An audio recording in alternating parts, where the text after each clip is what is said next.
Assalamualaikum warahmatullahi wabarakatuh. Perkenalkan, nama saya Dita Intan Safitri, mahasiswa Universitas Islam Majapahit, Prodi Pendidikan Bahasa dan Sastra Indonesia semester 3. Pada video saya kali ini saya akan menerangkan tentang pembelajaran morfologi yang sejauh ini sudah saya pelajari. Yang pertama, saya akan membicarakan tentang mengenal bentuk linguistik atau konsep dasar bentuk linguistik. Apabila kita memperhatikan kembali antara bentuk linguistik, pelepas, pendengar, dan pembawa masih terlihat hubungan, artinya yaitu pelaku atau alat, yaitu alat melepaskan orang yang mendengarkan dan orang yang membawa. Oleh sebab itu, bentuk itu sebenarnya terdiri atas satuan-satuan yang lebih kecil lagi. Bagaimana dengan satuan selebihnya, yaitu lepas, dengar, bawa, candu, tulis, nyanyi, buru, dan ukur? Dapatkah dibagi menjadi unsur-unsur yang lebih kecil? Ternyata setelah dibanding-bandingkan dengan bentuk-bentuk lain, satuan-satuan itu tidak dapat dibagi lagi menjadi unsur yang lebih kecil. Buktinya, apabila dipecah, unsur itu tidak mempunyai arti. Misalnya, candu kalau dipecah menjadi can dan du, jelas tak memiliki apa itu can, apa itu du. Bentuk berulang terkecil beserta artinya mungkin sama, mungkin juga mirip. Apabila sama, baik bentuk maupun artinya, mudah sekali ditentukan bahwa bentuk-bentuk itu adalah morfem yang sama. Bagaimana dengan kata? Apabila yang mendasari perbedaannya dengan morfem, untuk itu perhatikan contoh kalimat di atas apabila kita lisankan. Di sini terdapat satu contoh, yakni kemarin pagi Ardi telah meminjam dengan tergesa-gesa buku baru saya. Hal ini tidak selalu menjadi pada morfem sebab ada beberapa morfem yang demikian erat sehingga diantaranya tidak dapat disisipi oleh satuan ujaran lain. Misalnya, satuan ujaran meminjam terdiri atas dua morfem, men dan pinjam. Di antara kedua tidak dapat disisipi oleh satuan ujaran apapun. Kalau toh ditambahkan, haruslah sebelum men atau sesudah pinjam. Lalu ada penjelasan tentang prosedur dan prinsip pengenalan morfem. Sebagaimana mengenal bentuk linguistik seperti yang diuraikan pada bagian A di atas, prosedur mengenal morfem pun dilakukan dengan cara membandingkan dan substitusi, yaitu membandingkan bagian bentuk-bentuk dan makna yang berulang dan mengadakan substitusi atau penggantian bagian dan bentuk makna. Dengan cara demikian akan diketahui satuan bentuk dan makna terkecilnya atau morfemnya.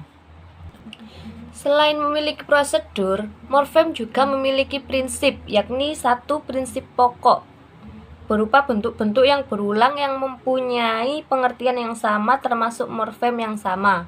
Sebagaimana contoh 1, membaca, membacakan, dibaca. Contoh 2, terkecil, terindah, terpandai. Berdasarkan deretan kata tersebut dapat diketahui bahwa bentuk-bentuk yang berulang dan mempunyai pengertian yang sama pada deretan 1 adalah baca. Dengan demikian, sesuatu dengan prinsip pertama, baca, merupakan morfem yang sama, yaitu baca. Sebaliknya, pada deretan 2, walaupun ter merupakan bentuk berulang, tetapi pengertiannya berbeda.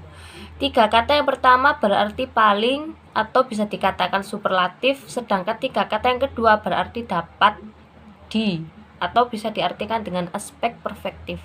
Dengan demikian, ada dua morfem ter, yaitu ter paling superlatif dan ter dapat di aspek perfektif.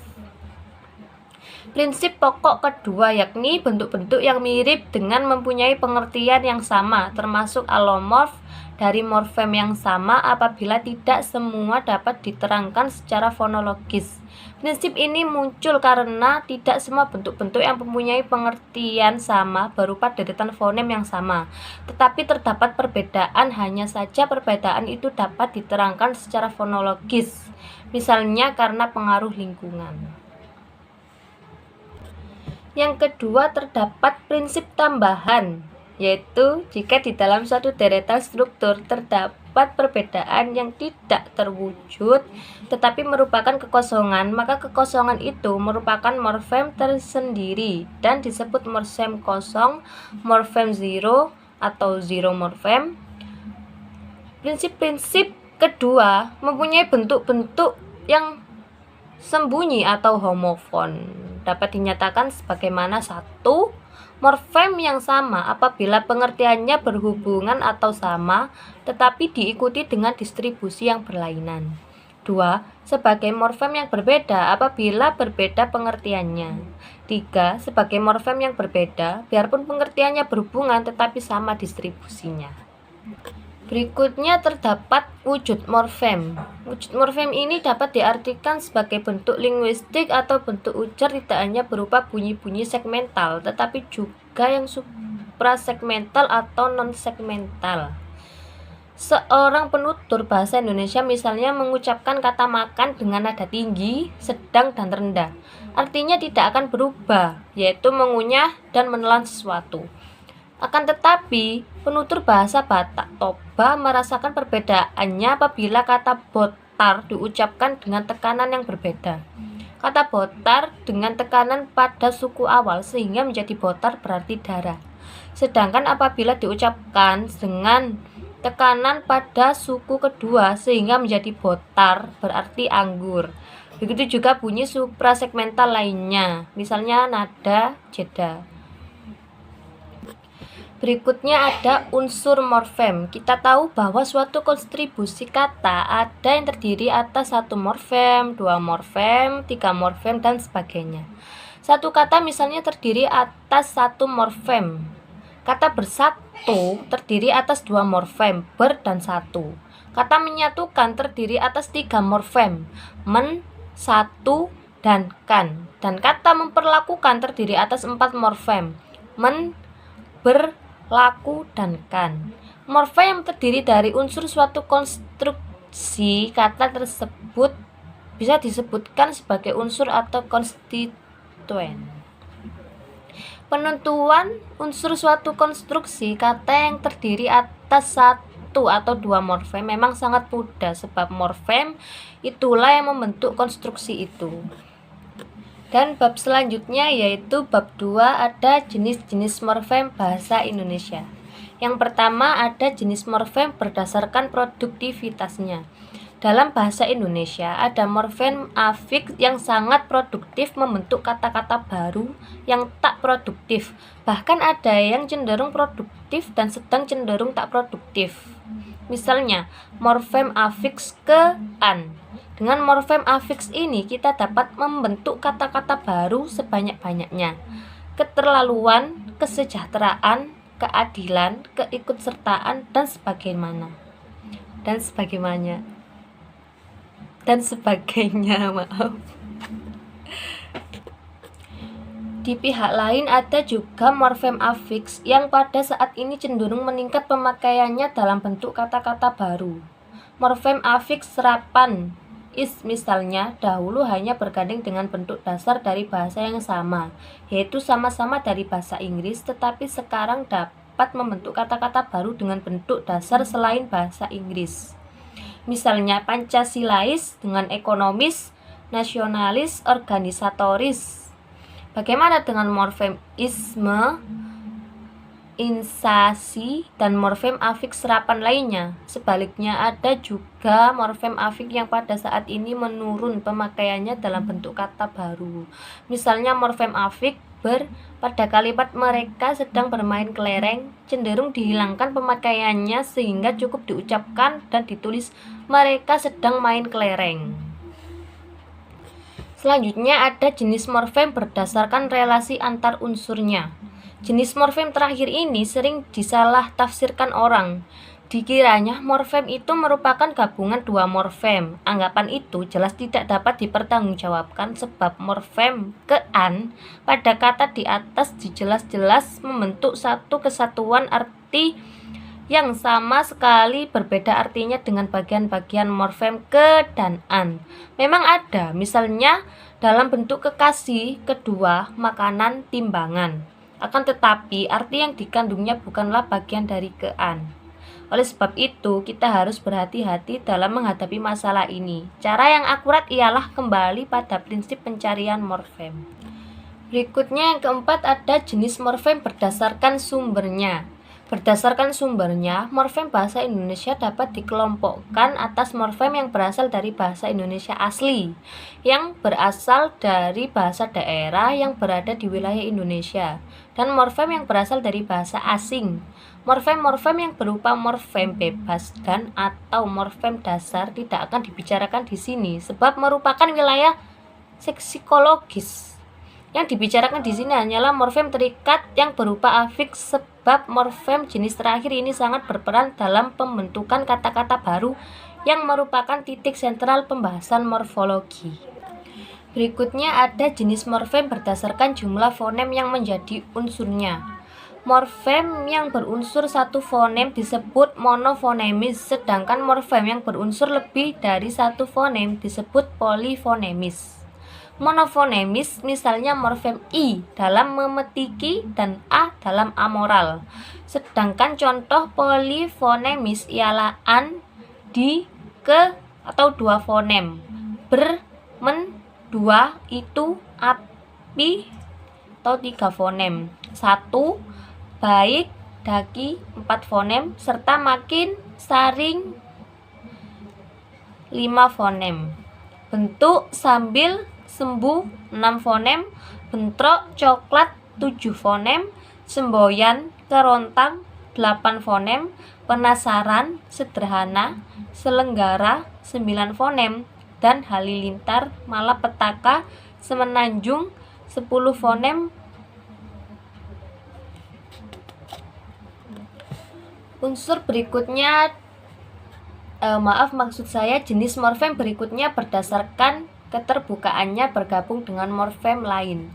Dalam pemakaiannya, morfem-morfem bahasa Indonesia ada yang mempunyai kemungkinan bergabung dengan morfem lain.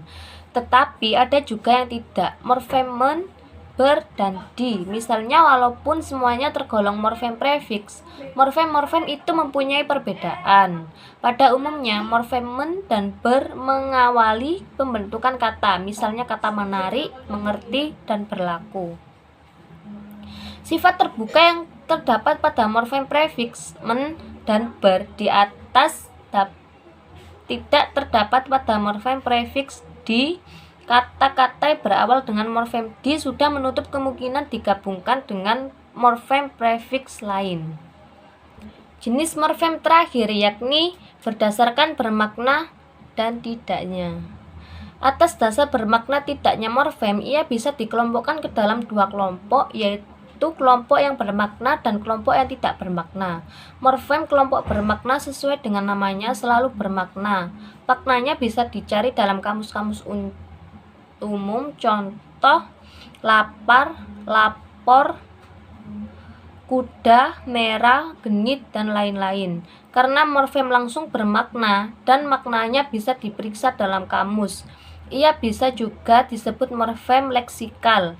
Morfem kelompok tidak bermakna seperti bisa Anda tebak memang tidak punya makna sendiri. Contoh ter, di, pen, se, i, an, el, dan lain-lain. Kelompok kedua ini baru diketahui maknanya bila sudah berada dalam konstruksi yang lebih besar atau dikatakan telah melekat pada bentuk-bentuk dasar bentuk dari kelompok pertama. Pada bab berikutnya, yakni bab ketiga, akan dijelaskan tentang distribusi morfem bahasa Indonesia. Yang pertama ada distribusi morfem imbuhan atau afiks. Di sini sudah terperinci dan diuraikan penggabungan morfem imbuhan bahasa Indonesia dengan dua jenis bentuk dasar, yakni satu, penggabungan morfem imbuhan dengan bentuk dasar bebas. Berdasarkan contoh sebagaimana tercantum berikut ini, segala morfem imbuhan baik imbuhan awal atau prefiks, imbuhan tengah, infiks, imbuhan akhir atau sufiks maupun imbuhan terbelah atau konfiks, simulfiks dapat digabungkan dengan bentuk dasar bebas. Contoh penggabungan prefiks dengan bentuk dasar bebas yakni men sebagai prefiks batu sebagai bentuk dasar bebas sama dengan kata, yakni membantu. Contoh lain ada men sebagai prefix, makan sebagai bentuk dasar bebas sama dengan bisa dijadikan kata, yakni memakan. Contoh penggabungan infix, yakni sebagai infix, gigi sebagai bentuk dasar bebas, jika digabungkan menjadi kata akan menjadi gerigi. Contoh lain ada sebagai infix, suling sebagai bentuk dasar bebas, jika digabungkan akan menjadi kata seruling. Contoh penggabungan sufiks, yakni an sebagai sufiks, minum sebagai bentuk dasar bebas, jika digabungkan menjadi kata akan menjadi minuman. Bentuk dasar konfiks, contoh sebagaimana beran sebagai konfiks, terbang sebagai bentuk dasar bebas, jika dijadikan kata akan menjadi beterbangan. Contoh lain ada beran sebagai konfiks, bentuk dasar yakni ada jatuh, jika digabungkan menjadi kata akan menjadi berjatuhan. Yang kedua ada penggabungan morfem imbuhan dengan bentuk terikat. Berdasarkan pengamatan sebagaimana dicontohkan di bagian berikut, segala morfem imbuhan baik prefix, infix, sufiks maupun konfiks dapat digabungkan menjadi bentuk dasar terikat. Sebagai contoh, men sebagai prefix, lancong sebagai bentuk dasar terikat, jika digabungkan menjadi kata akan menjadi melancong. Contoh penggabungan infix dengan bentuk dasar terikat yakni L sebagai infix,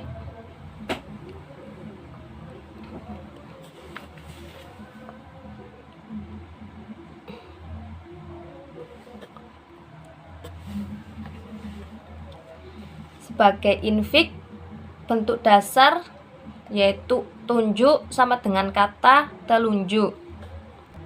Contoh penggabungan sufiks dengan bentuk dasar terikat. Kita contohkan sebagai sufiks, hadap sebagai bentuk dasar terikat, jika digabungkan menjadi kata akan menjadi hadapkan. Contoh berikutnya yakni penggabungan konfiks dengan bentuk dasar terikat, yaitu peran sebagai konfiks, temu sebagai bentuk dasar terikat, jika digabungkan menjadi kata menjadi pertemuan. Berikutnya ada distribusi morfem ulang. Berbeda dengan distribusi morfem afik, morfem ulang dalam bahasa Indonesia selalu bergabung dengan bentuk dasar bebas, baik bentuk dasar bebas tunggal maupun bentuk dasar bebas kompleks. Secara terperinci, kedua bentuk dasar yang dapat digabungkan dengan morfem ulang dicontohkan sebagai berikut. 1.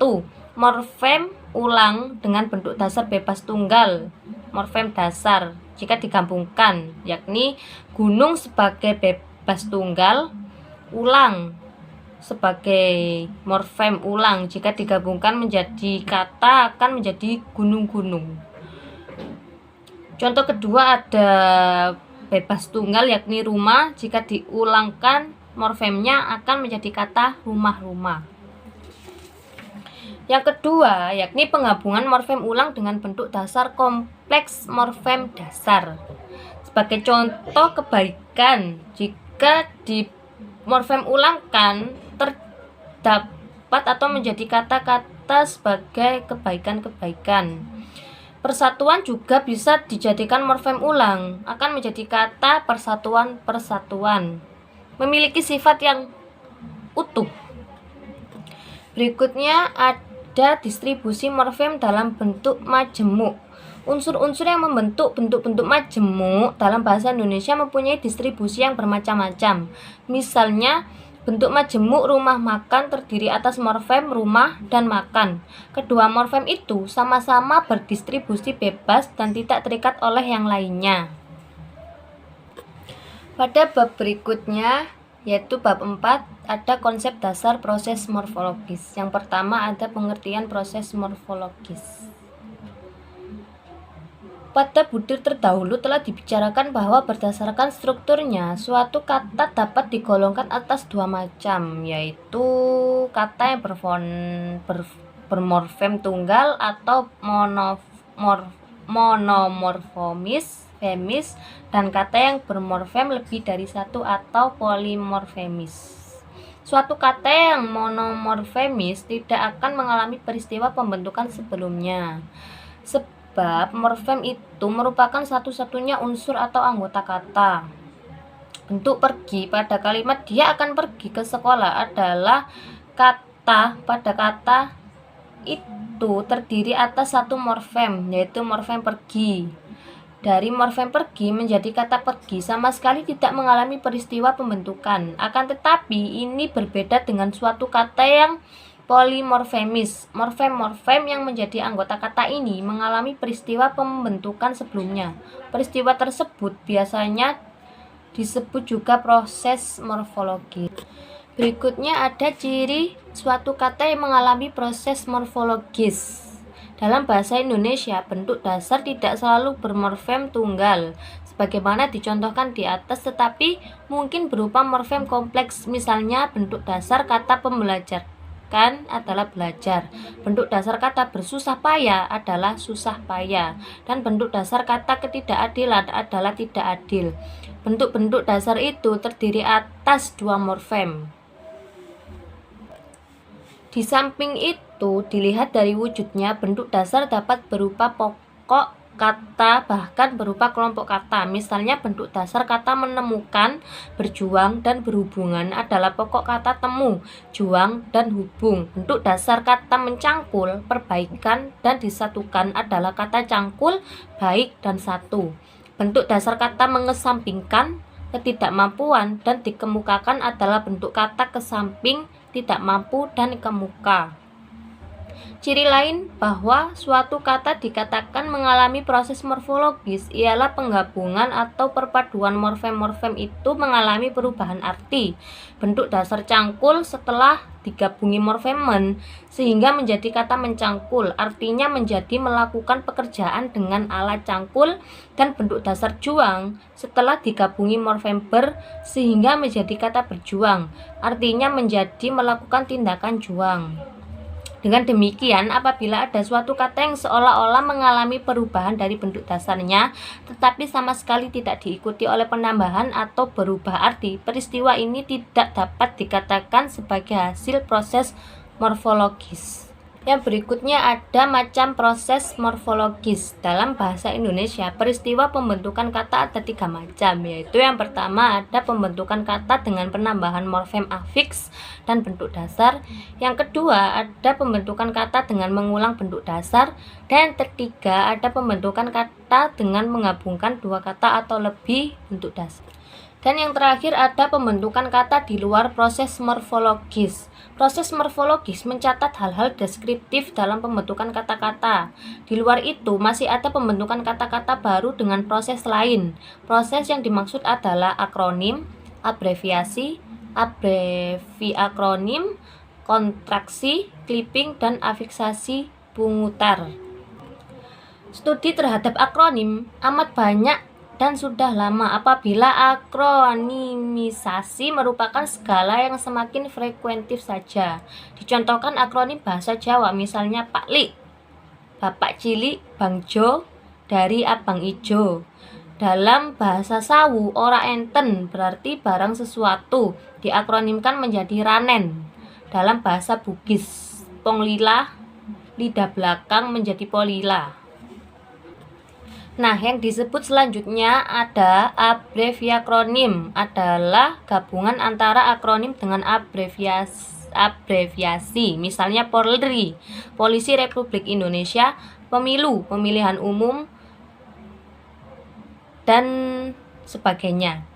Adapun kontraksi atau pengerutan, misalnya begitu, bagai itu, begini, bagai ini. Dalam bahasa Jawa kita ditemukan ada kata ning atau nangning, kawit, diabreviakronimkan menjadi kit, mau ke menjadi mengke. Berikutnya ada clipping, adalah pengambilan suku khusus dalam kata yang selanjutnya dianggap sebagai satu atau sebagai kata baru. Misalnya influenza menjadi flu, purnawirawan menjadi pur saja, dan profesional menjadi prof saja. Dan berikutnya ada proses dengan afiksasi pungutan yang sudah tidak asing lagi. Kita lihat anti sebagai anti komunis, anti kekerasan. Non sebagai non formal, non Amerika, non pemerintah. Antar sebagai antar daerah, antar siswa, dan swa sebagai swasembada, swadaya, dan swalayan, dan lain-lain. Dalam proses lebih lanjut, kita sudah tidak terasa keasingannya. Ia masuk sebagai keluarga afiks bahasa Indonesia.